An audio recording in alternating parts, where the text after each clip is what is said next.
So you're talking to your cousin, you start in Croatian, and somewhere in the middle of the sentence, English takes over, and you finish the thought in English. And then you switch back to Croatian for the next one, and then without noticing, you're doing both at once. And somewhere in the back of your mind, there's a voice who says, I shouldn't be doing this. This means my Croatian isn't good enough. Well, that voice is wrong. What you're doing has a name. Linguists call this code switching. So the practice of moving between two or more languages within a single conversation and sometimes within a single sentence. And it is one of the most studied and most misunderstood phenomena in linguistics. So here is what the research actually shows. Code switching is not a sign of linguistic failure. It is a sign of linguistic competence. It is something only people who have two languages do. You cannot code switch if you only have one language. So the very fact that you do it means that your brain is managing two complex systems simultaneously and doing it fluently enough to move between them in real time. So let me explain what's actually happening when you switch. Your brain has two languages active at the same time. Both are always running and always available. And when you speak, your brain selects the appropriate language for the context. It doesn't completely shut the other one off. Both languages are in competition all the time. So code switching happens for several reasons. Sometimes you switch because the word you need exists more readily in one language than the other. Sometimes you switch because a concept was learned in one language and lives there and it does not really translate clearly. Sometimes you switch because the emotional register of one language fits the moment better. Sometimes you switch because your interlocutor switches and you follow naturally. And none of these are failures. All of them are sophisticated linguistic decisions your brain is making faster than conscious thought. And there is a pattern common among heritage speakers, so people who grew up with Croatian at home but were educated in English, for example. And that is, you understand Croatian deeply. You feel it. But when you need to produce, when you need to find the word and say it, English is faster. It's more available, it's more automatic. So you reach for English not because your Croatian is broken, but because your Croatian retrieval system has had less practice than your English one.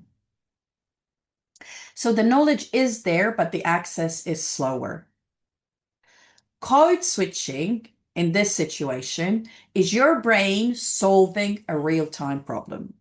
It is bridging the gap between what you know and what you can retrieve quickly enough to keep the conversation moving. And that's not weakness. That is pragmatic intelligence.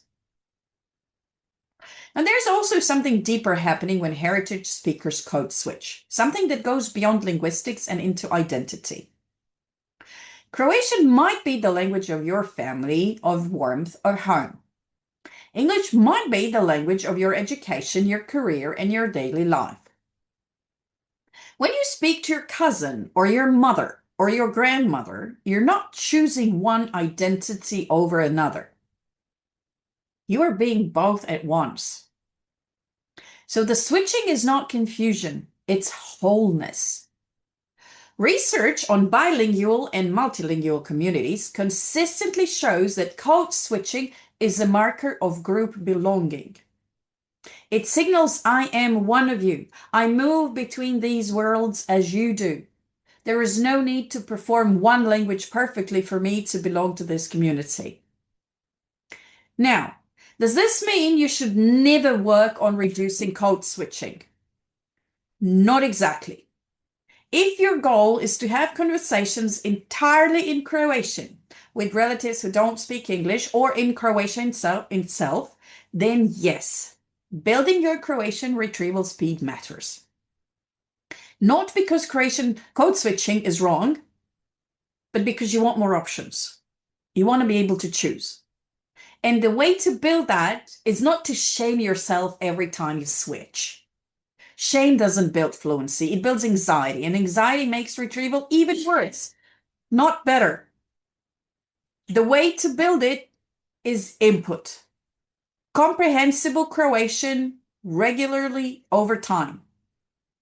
Conversation practice where switching is allowed, but Croatian is the target. Gradual expansion of what your brain can retrieve quickly, naturally, without effort. You don't stop code switching by trying harder to stop code switching. You stop when Croatian becomes as automatic as English. And it becomes automatic through use, not through self-criticism. So next time you switch mid-sentence, notice it. But not with shame, with curiosity. Your brain just told you something about where your Croatian is right now. And that is useful information. That is the beginning of knowing what to work on. And in the meantime, you are not speaking broken Croatian mixed with English. You're speaking the language of someone who lives between two worlds. That's not nothing. That's everything. Vidimo se sljedeći tjedan.